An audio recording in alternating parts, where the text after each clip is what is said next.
అందరికీ శుభోదయం. మనం ఈరోజు బ్రాహ్మీ ముహూర్తం దాని ప్రాముఖ్యత అనే విషయం గురించి మాట్లాడుకుందాం. సూర్యోదయానికి సుమారు 1 గంట 36 నిమిషాల ముందు ఉండే సమయాన్ని బ్రాహ్మీ ముహూర్తం సమయం అని అంటారు. ఇది దాదాపుగా ప్రతిరోజు తెల్లవారుజామున 3 గంటల 45 నిమిషాల నుండి 5 గంటల 30 నిమిషాల వరకు ఉంటది. దాదాపుగా కొద్దిగా అటు ఇటుగా ఇదే సమయంలో ఉంటది.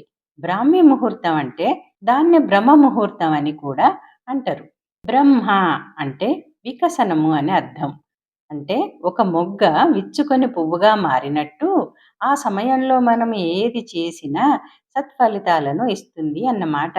బ్రాహ్మీ ముహూర్తంలో నిద్ర లేచినట్టయితే ఆధ్యాత్మికంగా, శారీరకంగా, మానసికంగా కూడా ఎన్నో ప్రయోజనాలు చేకూరుతాయి. ఆధ్యాత్మికంగా చూసినట్టయితే ధ్యానం, జపం, యోగా, పురాణ అధ్యయనం, వేదాధ్యయనం వంటివి ఆధ్యాత్మిక సాధనలు చెయ్యాలి. ఎందుకంటే ఈ సమయం విశ్వం అత్యంత ప్రశాంతంగా పవిత్రమైన శక్తితో నిండి ఉంటది. మనసు ఏకాగ్రతకు అనుకూలంగా ఉంటది. అంతేకాకుండా ఆధ్యాత్మిక ప్రకంపనలు ఎక్కువగా ఉంటాయి. ఈ సమయంలో చేసే పనులు సత్ఫలితాలను ఇస్తాయి. ఇది ఆరోగ్యం, జ్ఞానం, ఆత్మ సాక్షాత్కారానికి తోడ్పడతాయి. శారీరకంగా చూసినట్టయితే బ్రాహ్మీ ముహూర్తంలో నిద్రలేచి యోగా, ప్రాణాయామాలు, నడక ఇట్లాంటివి చేయడం వల్ల శరీరం ఎంతో ఆరోగ్యంగా ఉంటది. విద్యార్థులు గనక ఈ సమయంలో నిద్ర లేచి చదివినట్టయితే చాలా బాగా గుర్తుంటది. రాత్రంతా నిద్రపోవడం వల్ల శరీరానికి, మెదడుకు విశ్రాంతి దొరికి తెల్లవారుజామున చాలా శక్తివంతంగా, చురుకుగా ఉంటది. బాలగంగాధర తిలక్ గారు అంటారట, నేను నిద్రపోయినప్పుడు సూర్యుడు ఎన్నడూ చూడలేదు అని అంటారట. అంటే అతను ఎప్పుడు సూర్యోదయానికంటే ముందే నిద్ర లేచేవాడన్నట్టు. అంటే గొప్ప గొప్ప వాళ్ళందరూ కూడా సూర్యోదయానికి ముందు నిద్ర లేచిన వాళ్ళే.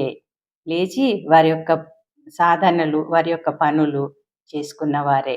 ఈ బ్రాహ్మీ ముహూర్తంలో ఏ పని మొదలుపెట్టినా కూడా విజయవంతంగా పూర్తవుతుంది అని మన పెద్దవాళ్ళు చెప్తూ ఉంటారు. మనం చూసినట్టయితే గృహప్రవేశ ముహూర్తాలు దాదాపుగా బ్రాహ్మీ ముహూర్తంలోనే పెడతారు.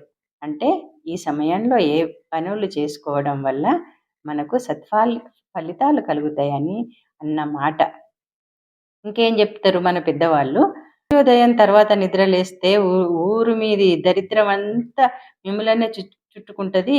అందుకని సూర్యోదయానికి ముందే లేవండి అని భయపెడతారు. ఎందుకంటే భయపడి మనం నిద్ర లేస్తాము అని వాళ్ళ నమ్మకం అన్నమాట.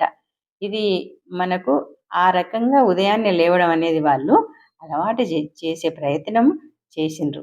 సూర్యుని కంటే ముందే నిద్ర లేచే వ్యక్తి సూర్యునితో పాటు తన దినచర్యను పూర్తి చేసుకుంటే తప్పకుండా జీవితంలో ఎంతో అభివృద్ధిని సాధిస్తారు. ఈ సమయంలో నిద్ర లేవడం వలన మనసుకు ఏకాగ్రత, స్పష్టత, జ్ఞానాన్ని నిలుపుకునే సామర్థ్యం పెరుగుతుంది. అందువల్ల మనందరం కూడా కొంత సహనంగా, కొంత ఓపికతో ఈ బ్రాహ్మీ ముహూర్తంలోనే నిద్ర లేచి మన పనులలో విజయం సాధిద్దాం. అంతేకాకుండా మన పిల్లలకు, స్నేహితులకు అందరికీ కూడా ఈ బ్రాహ్మీ ముహూర్తం యొక్క విశిష్టతను తెలియజేసి వాళ్ళందరూ కూడా ఈ బ్రాహ్మీ ముహూర్తంలో లేచే అలవాటు చేసుకునేలా మనము వారిని ప్రోత్సహిద్దాం. ఏమంటారు?